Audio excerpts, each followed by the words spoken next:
There are unexplained riddles in almost every land. But here in Egypt, the land itself is part of the mystery. What treasures still lie buried beneath the desert sands? Hidden in the world's largest and most mystifying man-made structure. For thousands of years, people the world over have marveled at the astonishing feat of ancient engineering known as the Great Pyramid. Is it possible that a quasi-Stone Age culture over 4,000 years ago discovered secrets of complex mathematics, astronomy, geology, and the arts of construction that are still beyond modern technology? Now, the latest discoveries have scientists and pyramidologists looking in a startling new direction.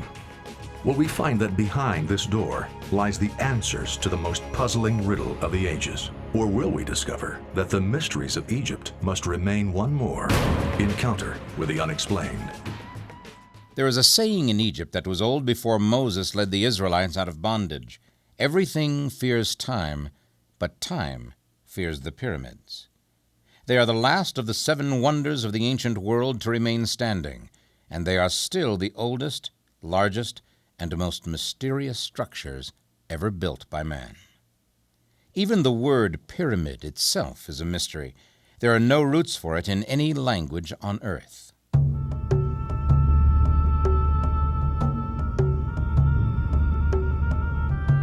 The only mystery I can see about the pyramids is that people still consider them a mystery. They are simply monumental tombs built for Egyptian pharaohs. That has been proven beyond any doubt. Whatever other mysteries there may have been, archaeology has solved. Not one of the traditional concepts about the pyramids or the builders has been proven. There are 2 and only 2 facts that are indisputable. 1, no dead king or any other mummified corpse has ever been found in the Great Pyramid. And 2, no absolute proof has ever been established for a construction date.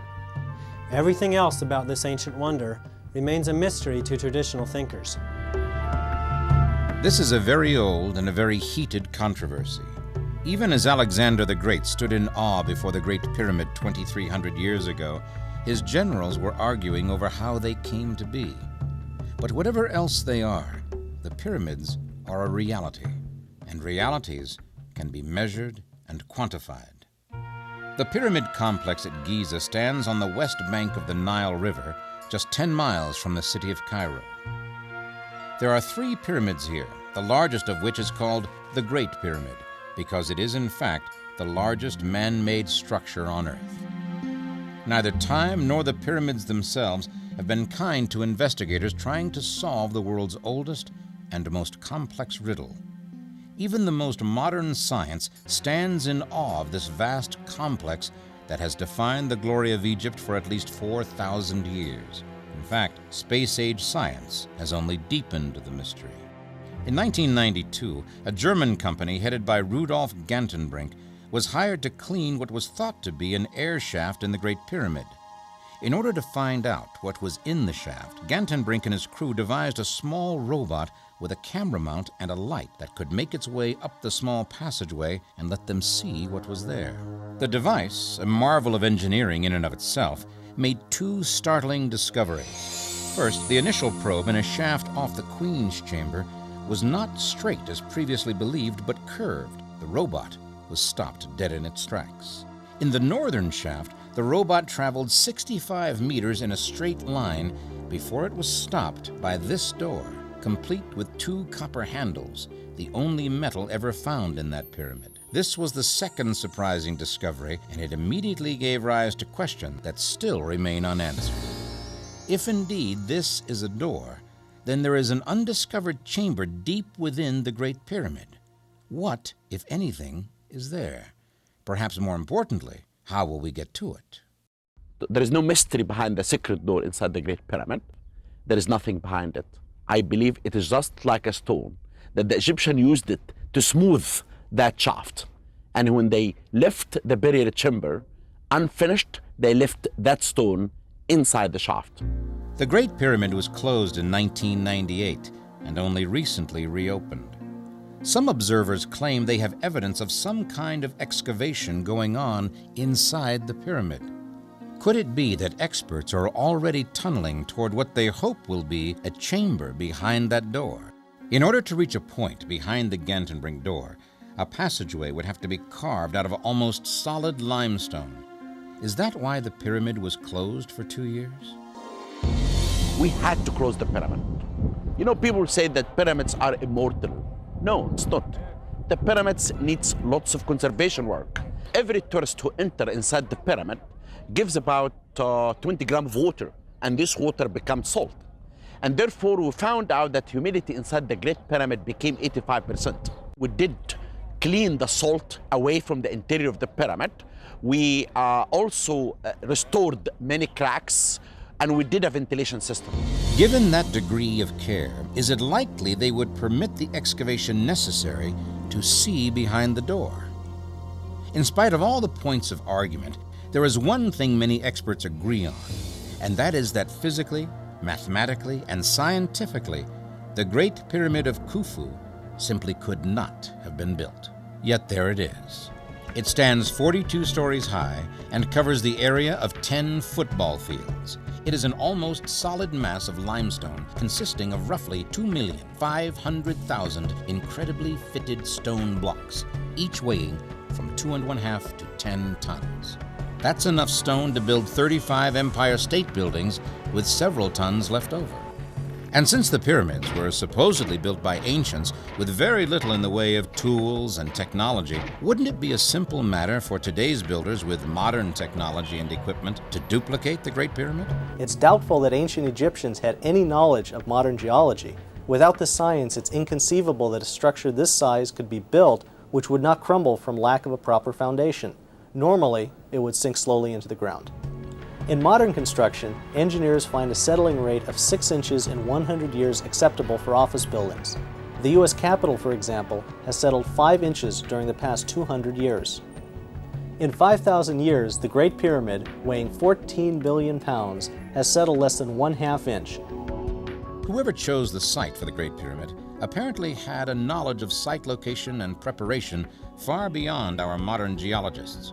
But the Great Pyramid of Khufu and its 2 smaller companions, as majestic as they are still just remnants of the magnificence seen by Alexander the Great gleaming in the sun for 100 miles.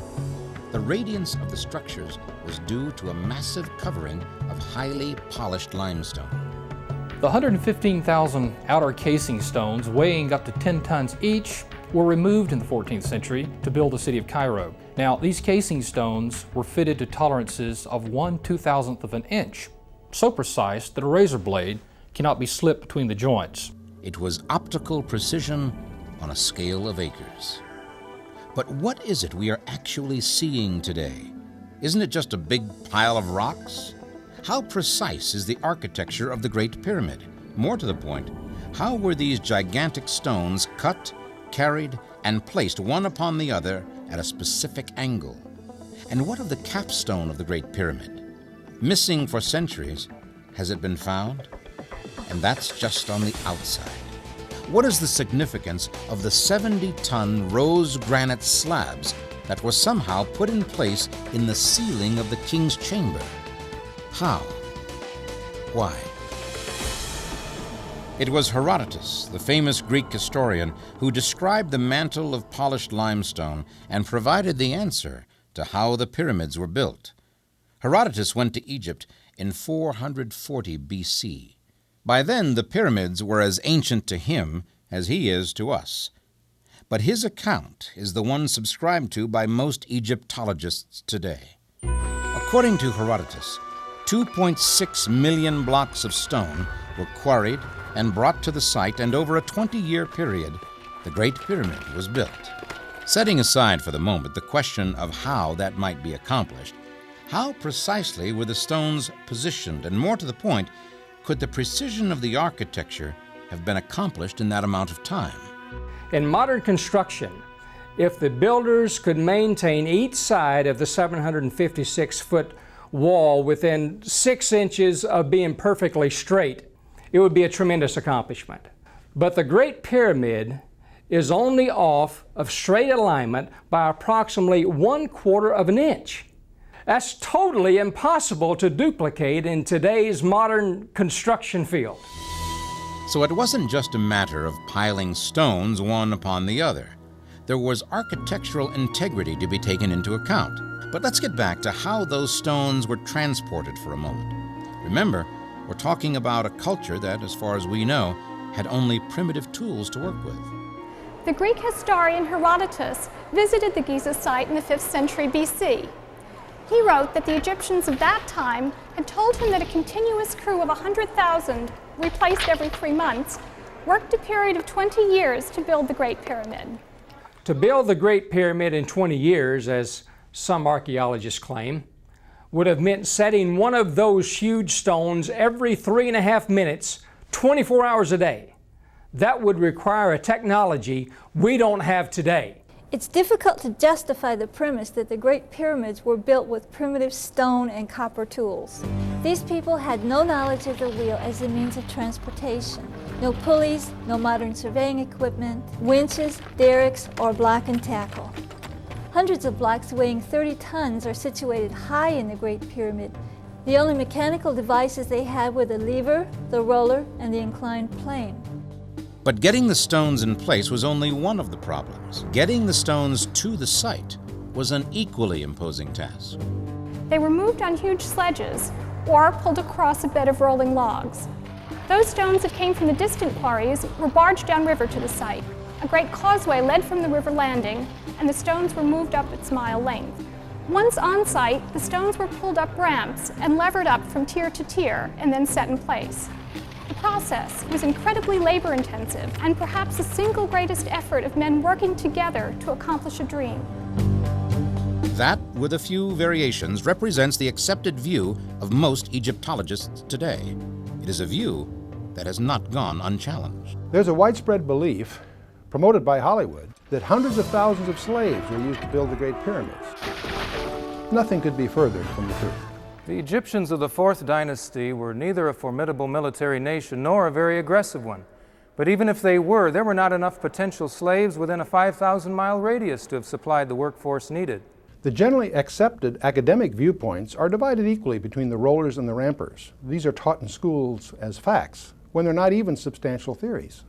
With the ramper school of Egyptology, we are asked to believe that a mile-long ramp was built, rising in slope as the pyramid increased in height. Actually, it would have required more effort to build the ramp than to build the pyramid itself. Obviously, there would have been some 6 billion pounds of construction garbage to get rid of afterwards. But where is it? Does anyone know? That's a question even the most ardent ramp supporters have yet to answer. But what about the log roller theory? Could the stones have been moved to the site this way? Moving a given stone in this manner can be demonstrated, but some rather obvious consideration should have dispelled this notion long ago. The only trees available in ancient Egypt were date palms, and as a food source, it's unlikely they would have been cut down.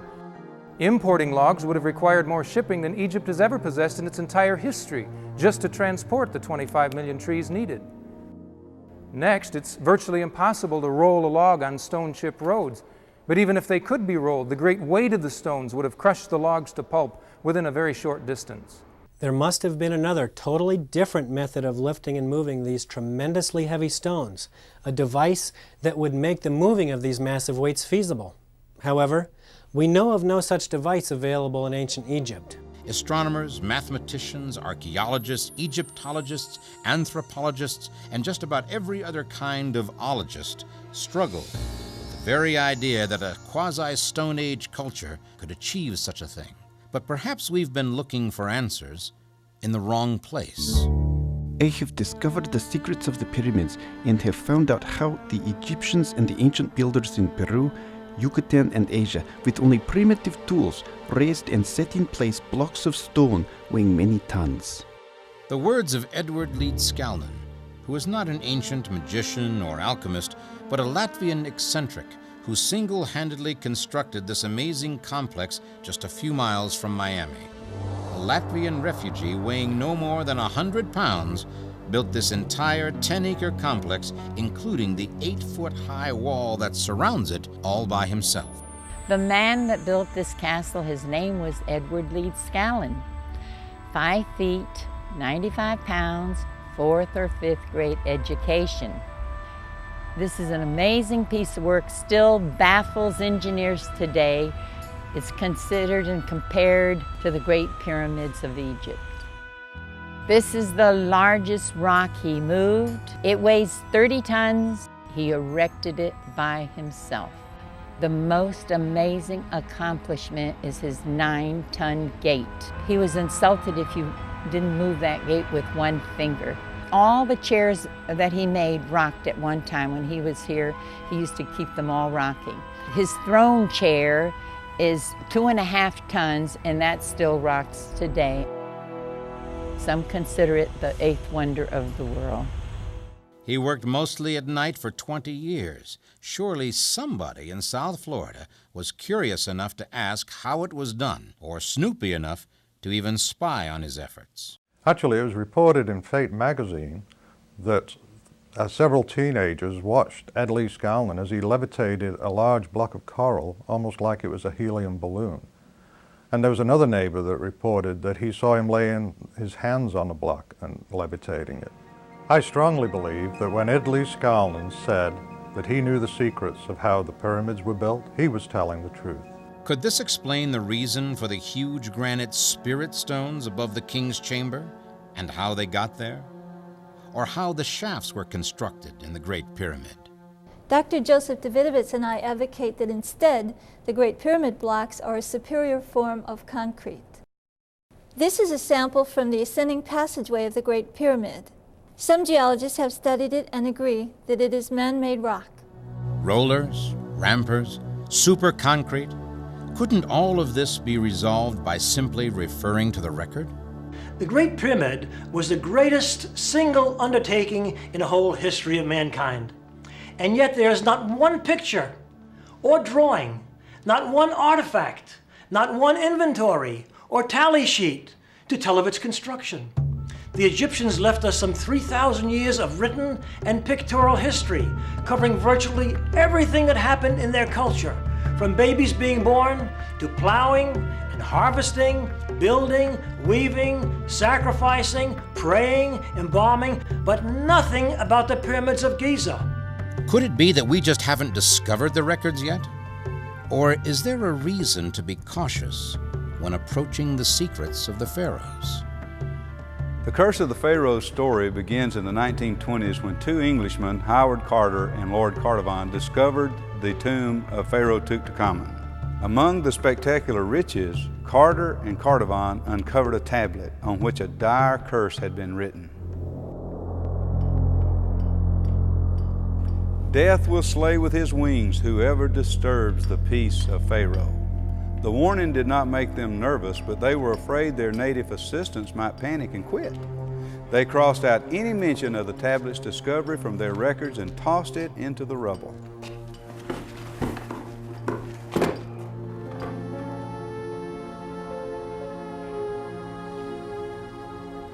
Carnarvon and Carter were about to uncover the mummy itself when Lord Carnarvon became deathly ill.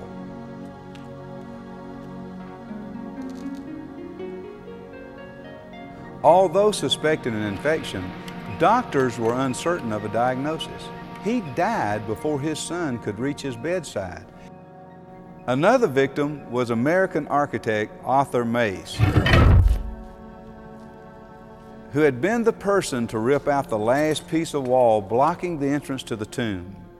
He died in the same hotel with the same symptoms as Carnarvon, feverish and in a sudden coma. The morning after Carter had shown his friend George Gould the tomb, Gould awoke with a high fever. By nightfall, he was dead. Radiologist Archibald Douglas Reed was the first to cut the mummy's wrappings and x-ray it. Reed died aboard ship on his way home to England. The whole incident might have been forgotten forever had not some 36 scholars and others connected with the excavation died sudden and mysterious deaths. What could have caused these untimely and coincidental deaths among the invaders of King Tut's sacred tomb? Could they have been caused naturally from inhaling an ancient bacteria? Dr. Ezzeddin Taha, an eminent physician and biologist in Cairo, held a press conference in 1962. He claimed he had discovered an ancient microscopic fungus that had probably survived in a dormant state for thousands of years. But now, he said, the fungus could be controlled by modern antibiotics. Ironically, Dr. Taha died during the period in which he was running his experiments. His car went out of control on an isolated desert road. The crash, however, was not the cause of death. An autopsy report listed a circulatory collapse as the cause of death. The same malady killed Carter, Carnarvon, and others. Whatever caused the deaths, another of the mysteries of the pyramids remains unexplained. What other mysteries lie buried beneath the sands of Egypt or locked in the stones of the Great Pyramid? Have there been new discoveries that we have yet to hear about? Among the many unique mysteries of Egypt is the practice of mummification, and recent discoveries suggest it went on for hundreds of years. The process was very elaborate and required expert care and attention. The priests removed most internal organs, placing them in what were called canopic jars. The body was then dried by packing it in natron salts, inside and out. After 40 days, the body was wrapped with linen strips, placed in a series of wooden caskets, an outer stone coffin, and laid in a crypt or tomb facing east. That is presumably the process Khufu would have gone through before his body was consigned to the sarcophagus in the king's chamber of the Great Pyramid. First, we must clearly state that no bodies have ever been found in any of the Giza pyramids, or in any other Egyptian pyramid for that matter. Furthermore, there is no hard evidence anywhere that the pyramids were ever intended to be burial tombs of the pharaoh kings. The pyramid builders left Khufu's name in graffiti on huge blocks above the ceiling of the burial chamber, graffiti that no one saw until 1837. Concerning the hieroglyphic graffiti, I discovered this to be a forgery done in May of 1837. I received a letter from a Mr. Allen in Pittsburgh. It was his great-grandfather who witnessed Mr. Hill going in with the red paint and brush to achieve the forgery. When the great-grandfather objected, he was fired from his job and banished from Giza. Examining a facsimile of the red paint markings, it became obvious to me that it was a forgery because Mr. Hill misspelled the royal name. Instead of writing Khufu, he wrote Raufu, which would have been like taking the name of God in vain, something which would have never happened. But if the Great Pyramid was not designed as a tomb for the pharaoh kings, what was its purpose? The answers to that question are many, and as varied as the authors who still find the pyramids a fascinating subject to write about.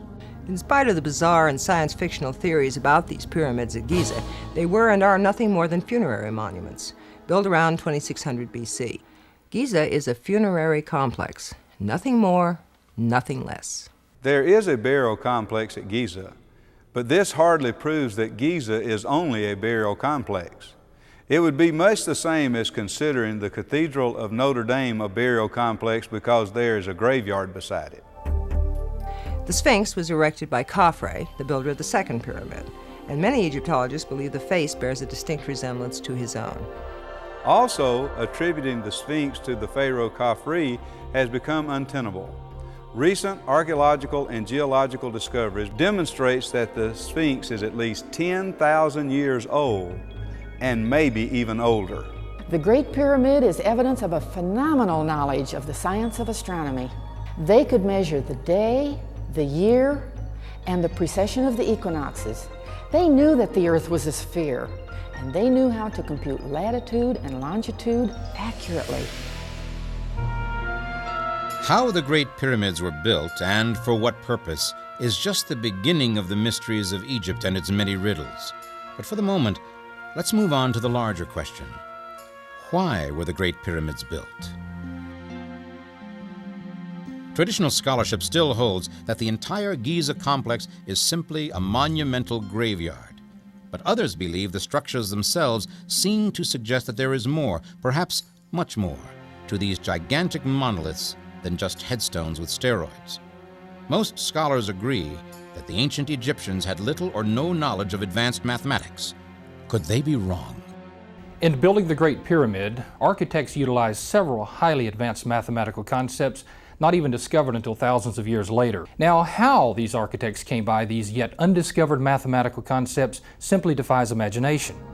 Just as the construction techniques are still baffling, so is the Great Pyramid's relationship to the Earth and to the stars. Using mathematical calculations and astronomical observations, it has been observed that the mass relationships between the three pyramids at Giza correspond with uncanny accuracy with the mass relationships of the three stars in the Alpha Centauri system.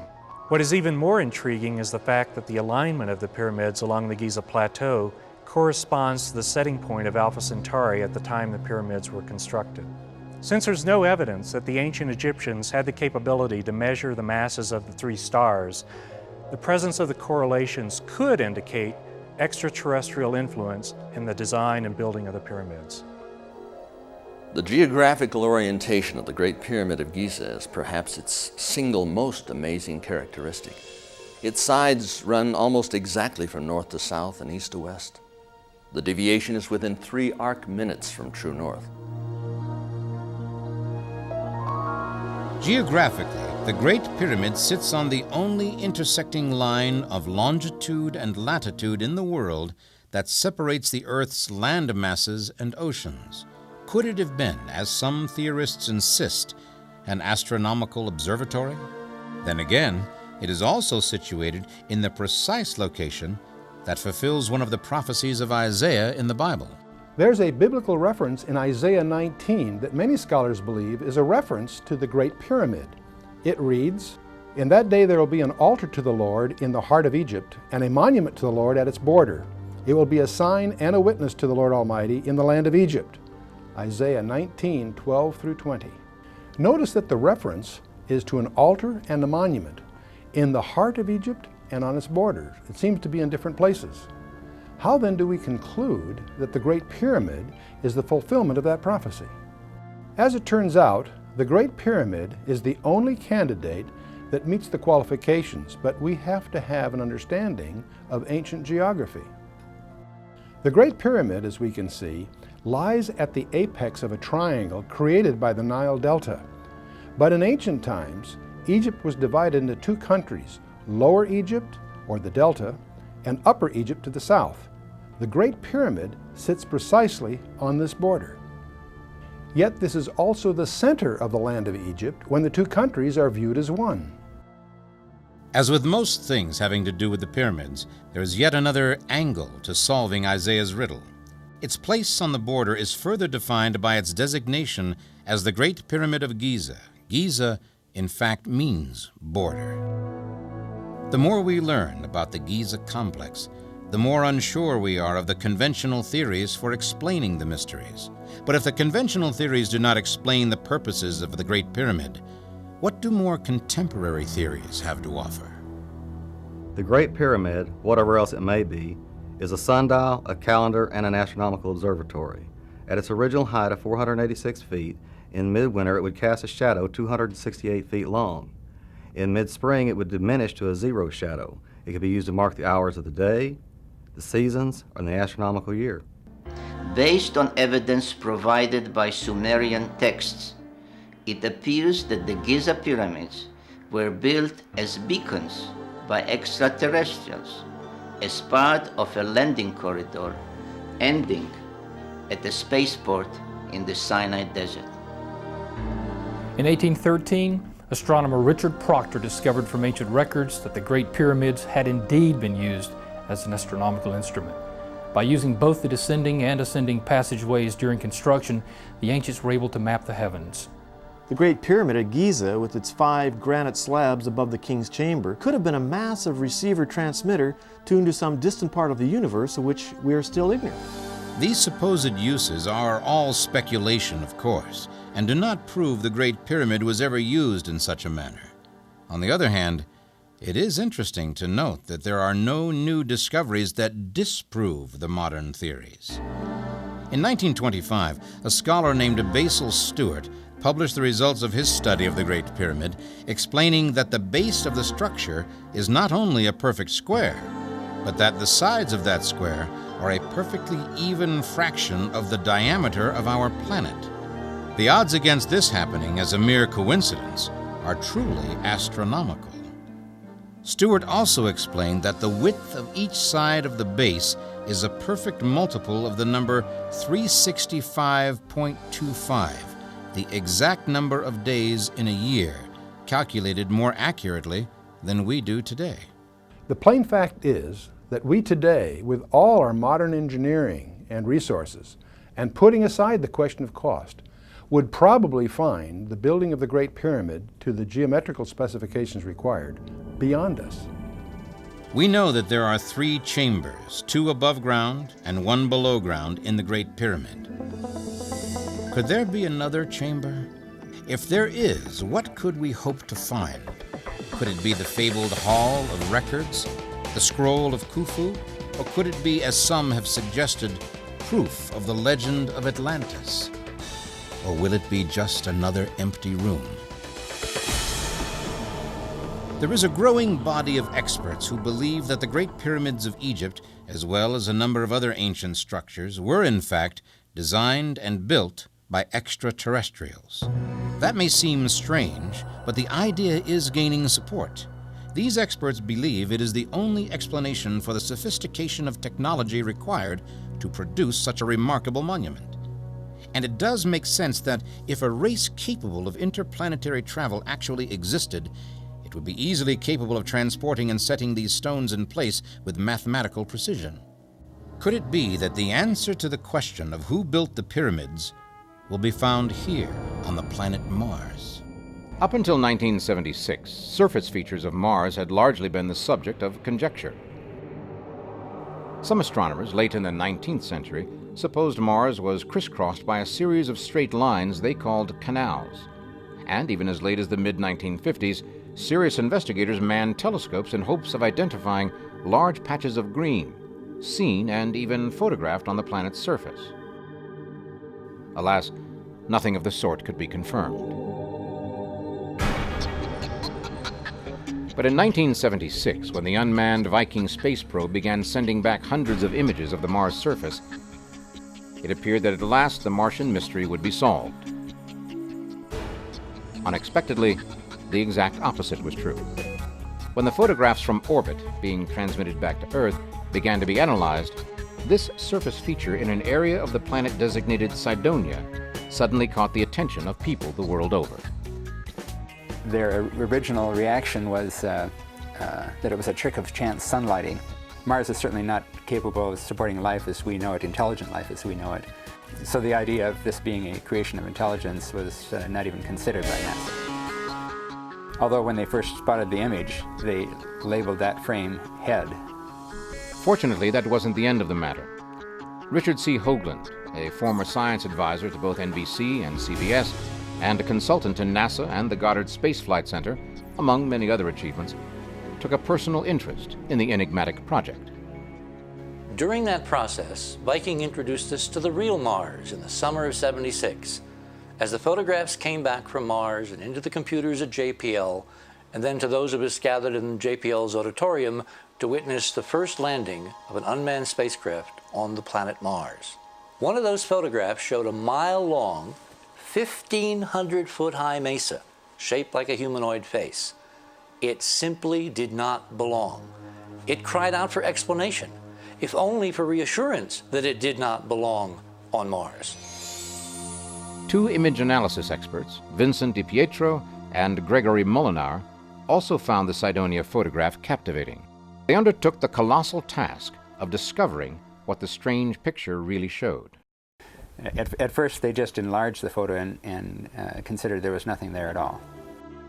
So Vincent DiPietro and I designed a computer program to enhance the image in much more detail than NASA had done. Even though their new program resulted in images as convincing as these, NASA apparently continued to insist that the image was nothing more than a trick of lighting. NASA also said that Viking had photographed the same area from a different angle a few hours later, that there was no face visible in the second photograph. Then we went through the archives to see if there was any other satellite passes over that same area. NASA said there wasn't at first, and we looked through their archives and found one. And there, just as before, there was a face with a higher sun angle, showing more detail than before, even to the amount of showing teeth in the mouth and pupils in the eyes. We were very impressed. Now there were two photographs of the head. Was this proof that the image was constructed by intelligent beings? Does this second photograph, long officially denied by NASA, finally solve the mystery? Or is it only the beginning of an even larger puzzle? A puzzle that has one of its most important pieces found here on Earth.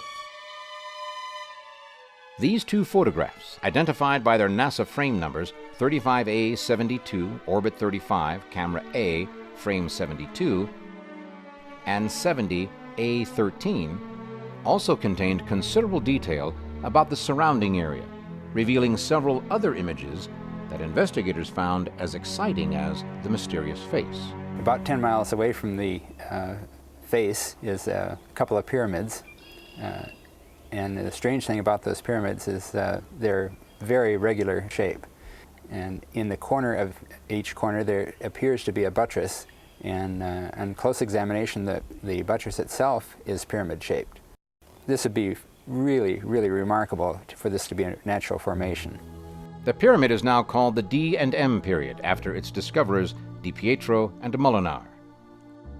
Could it be that we were actually beginning to see genuine scientific proof that an intelligent race of beings actually lived on the planet Mars?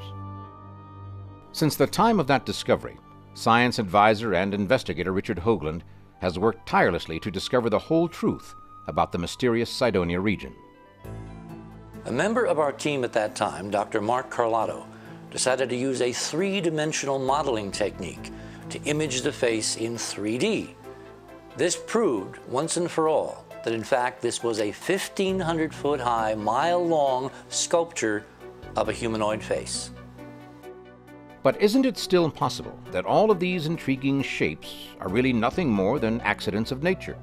That the researchers are simply letting their imaginations run away with them? Perhaps. Nevertheless, many intriguing questions are raised by the odd similarity between the image from the planet Mars and this ancient structure here on Earth. The most fascinating question being, does this image on the surface of another planet provide important clues to the origins of ancient structures, if not ancient civilizations, on our world?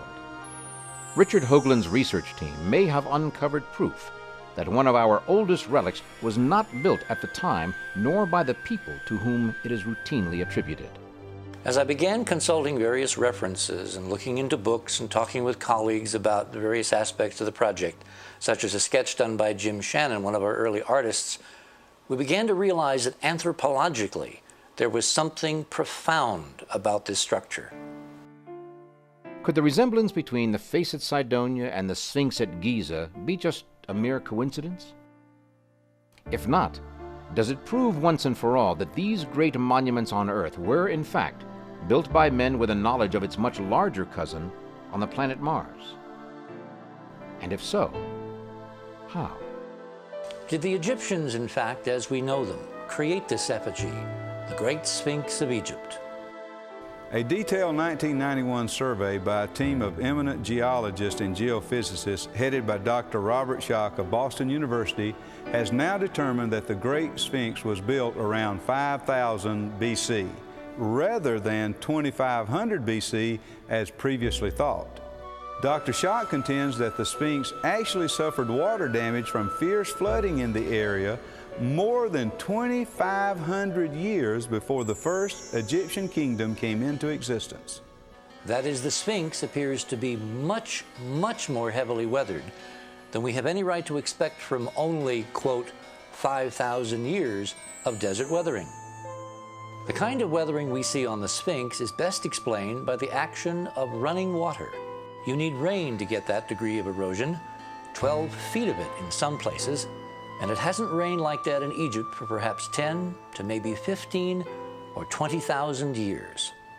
Now that raises a wonderful problem. because this means that we are looking, probably, at a monumental work of art, created at a time when nobody else on planet Earth was capable of doing anything like that. There's no other contemporary civilization to pin it on. So, who did it? Could it be that both of these ancient sculptures share a common heritage? That the Sphinx was built by literal descendants of those who created the amazing face on Mars long ago? The thing that overwhelms me is the possibility that on some of those images of Cydonia, we will find conclusive proof of a connection between the monuments of Mars and the monuments of Earth as represented by the pyramids at Giza. If Hoagland and his group are correct, could it be that whoever built the Cydonia complex on Mars may have also built the Giza complex in Egypt?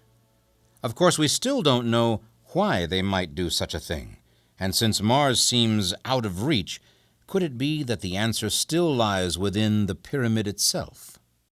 Well, about 3 years ago, a friend of mine, who was a key part of the shore expedition, came to me with a pretty amazing story. He said that while he was off in a shoot on another part of the plateau, his camera crew were taken into the pyramid and allowed to go upstairs above the king's chamber, the first relieving chamber, called the Davison's chamber. In the corner of the Davison's chamber, there's a hole, which was blasted by Howard Weiss 150 years ago. When they went in the hole and took a right-hand turn, they found a brand new tunnel going down along the granite wall of the Davison's chamber. That tunnel would be the perfect place to carve another tunnel at 90 degrees that would intersect behind the Gantenbrink door. There was a power cable which went up from the Grand Gallery up into this chamber, which was warm to the touch. When they got upstairs, in one of the chambers above the Davison's chamber, they found a large number of burlap bags which were filled with freshly quarried limestone, which had appeared to come from the tunnel that they got into off the Davison's chamber. So if you wanted to secretly go and excavate what was behind the door, be totally out of sight of tourists, archaeologists, scientists, prying TV eyes, the entire world. Is it possible that someone is, in fact, attempting to bore through the solid limestone to a point behind the Gantenbrink door without the rest of the world finding out about it? The answer to that question is not only highly controversial, but politically sensitive as well. Well, after I got this extraordinary information from my friend on the shore expedition, what I tried to do was to get verification. That's what science is all about. Fortunately, another friend of mine was going to Egypt. He had very good connections, had been there 25 years.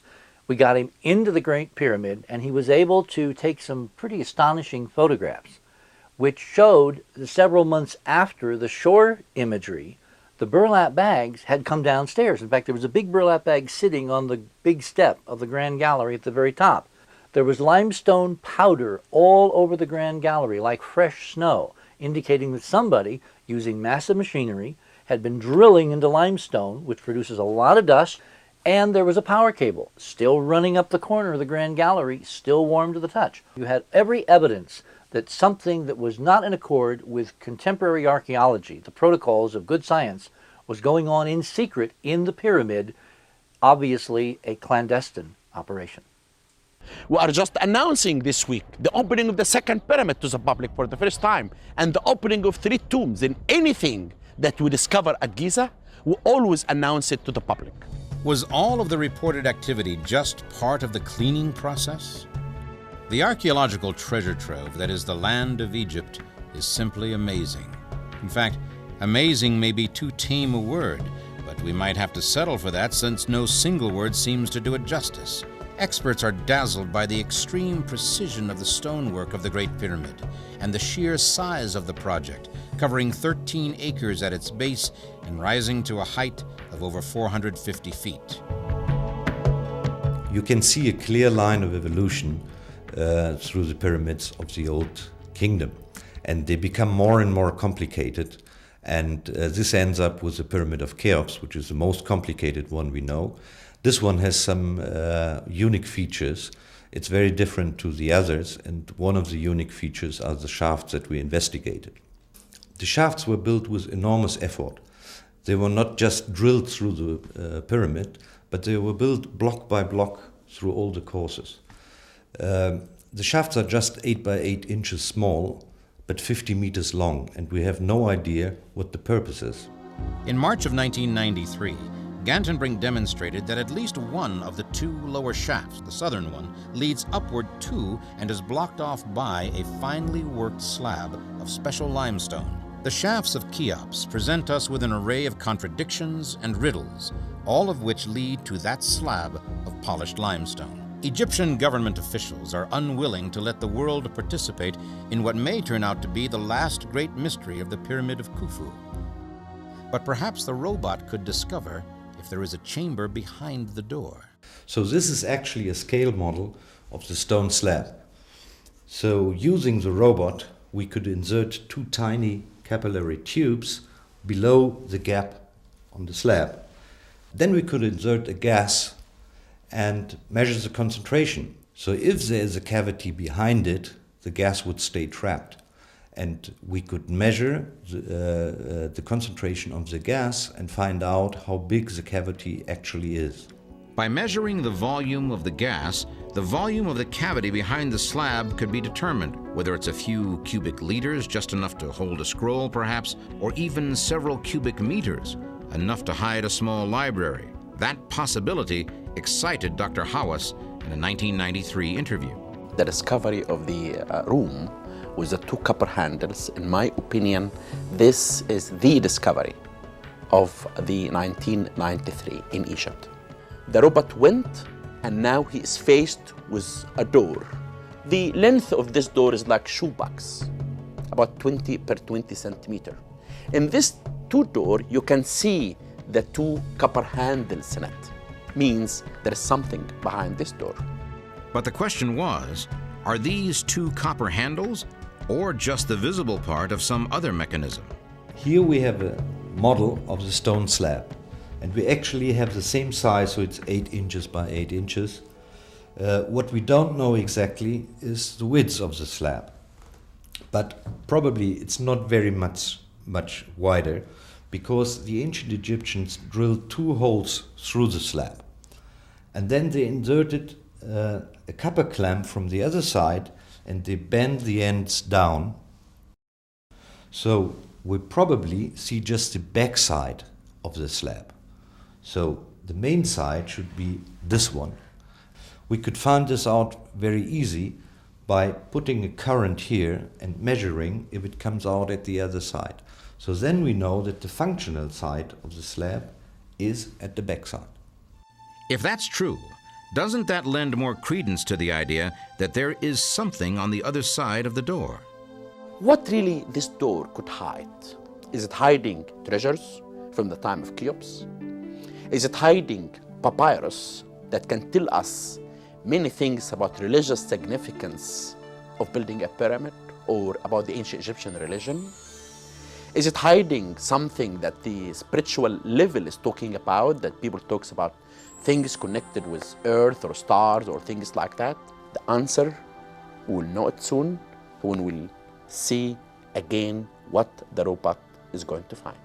What we will find behind the so-called door is a treasure. There will be a treasure. There will be the treasure of knowledge and understanding, and that is what science is all about. The real question that remains then is, will the Egyptian government allow the work to be done, or has the work already been done without anyone knowing about it? Certainly Dr. Hawass is much less enthusiastic today than he was 7 years ago. There is nothing behind it. I believe it is just like a stone, that the Egyptian used it to smooth that shaft. And when they left the burial chamber unfinished, they left that stone inside the shaft. If the pyramid is designed and meant to be a time capsule to protect important information until a technological civilization is able to open the door, then there is something there designed to tell us the reason for the pyramid itself. What prevents the door from being opened are many reasons, but no scientific reasons. I think that we will maybe know about it in the next generation. I don't see that this will change so quickly. Whatever the reason, the door, with its hidden treasure of knowledge, is still closed to us. Alexander the Great stood before them in awe while his generals argued over how they came to be. Mark Antony and the legions of Rome were humbled by them. Napoleon brought an army of savants and scientists to probe their mystery, and for over 200 years, archaeologists from around the world have attempted to uncover the secrets of their construction and the purpose for their being.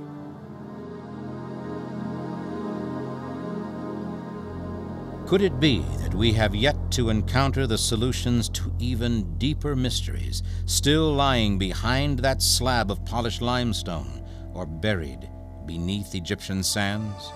Will the answers shed more light on the origins of the pyramids or provide greater insight into the history of mankind? We don't know. But it is interesting to note that Cairo is an ancient Seleucid term that means Mars.